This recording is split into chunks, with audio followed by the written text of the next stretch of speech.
The second wise-sounding lie to cut out of your vocabulary is God doesn't give you more than you can handle. Now, a lot of people think this cliche is rooted in a scripture. They go to 1 Corinthians 10:13. The temptations in your life are no different from what others experience. And God is faithful. He will not allow the temptation to be more than you can stand. When you are tempted, He will show you a way out so that you can endure. Well, that verse is talking about temptations, which we know from other places in the Bible are not given by God. God doesn't tempt. So this verse is actually a promise of hope that the enemy can't just make you his puppet and cause you to do whatever he wants. It can't be the devil made me do it. Because God always gives you a way out is what this verse says. That's hope.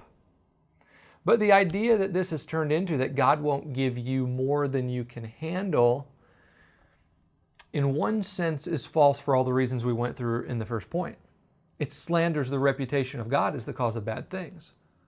Like I said earlier, a lot of what you have now or have experienced wasn't given to you by God at all. Some of it was given to you by the world, some of it by the devil, and some of it just the consequence of your own decisions. There's no condemnation there, but that's just the truth. Definitely the world and the devil do not care how much you can handle. They'll layer it on as much as possible. But let's assume we're not even talking about bad things. There are many good things, many blessings that can be kind of glorious burdens that are way beyond yourself. I'm sure you parents would say that raising children has been an effort way beyond your own strength many times. Yet it's been a blessing nonetheless, right? Most of the time, right? At some point in every book that I've written, I have felt way in over my head. I mean, every one of them so far. I remember a time about 3/4 through my first book right here, if you can see it. Silent Satan. I felt all out of words. Yet I still had probably 15,000, 20,000 words that I had left to write, that I had to write, because by contract, you got to have a certain amount of words. So I lifted my hands to the Lord in protest. I said, God, I can't do this. I have come to the end of myself. And obviously I finished the book, finished them all. Did I finish it in my own strength? Are you raising your children in your own strength? Can someone possibly lead a country or a company or a church all in their own strength? I don't think so. I'd say that many of our experiences, both bad and good, are more than we can do on our own, more than we can handle on our own. And that's exactly why Jesus came. If we could have depended upon our own strength, humankind would have never sinned.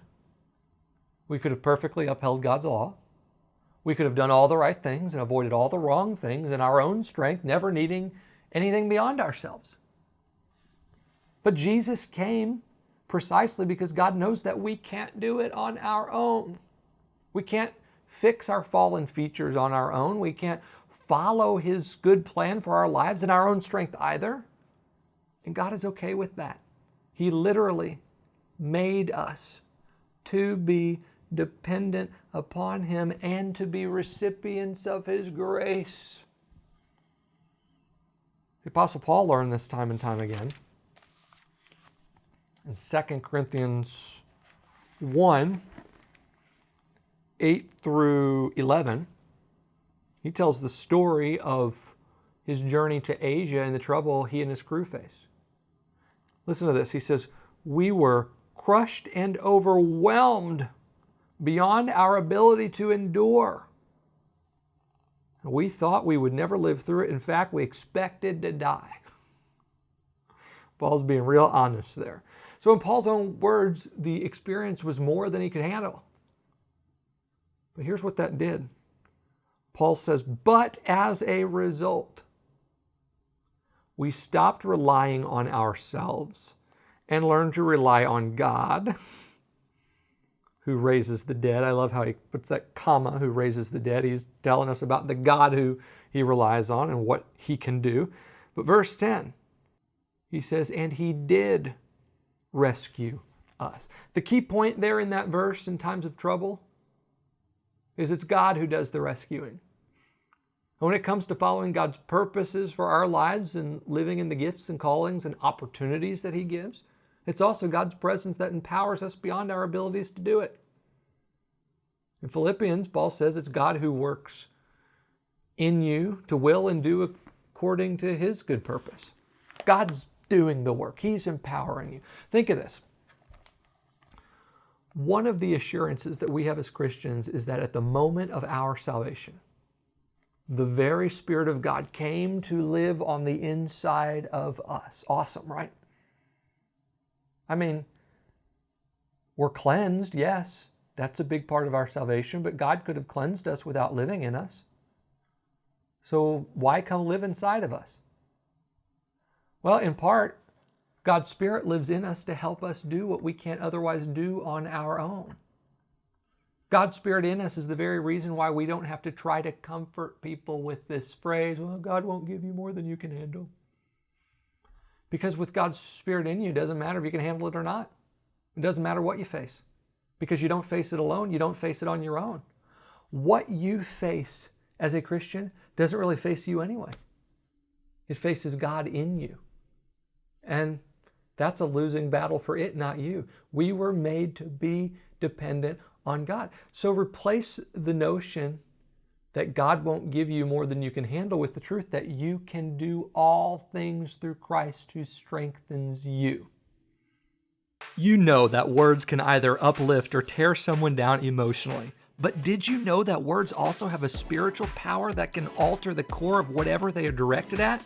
In my series, Win with Words, I'll show you the fascinating scientific and biblical truths that reveal why words have both natural and supernatural power.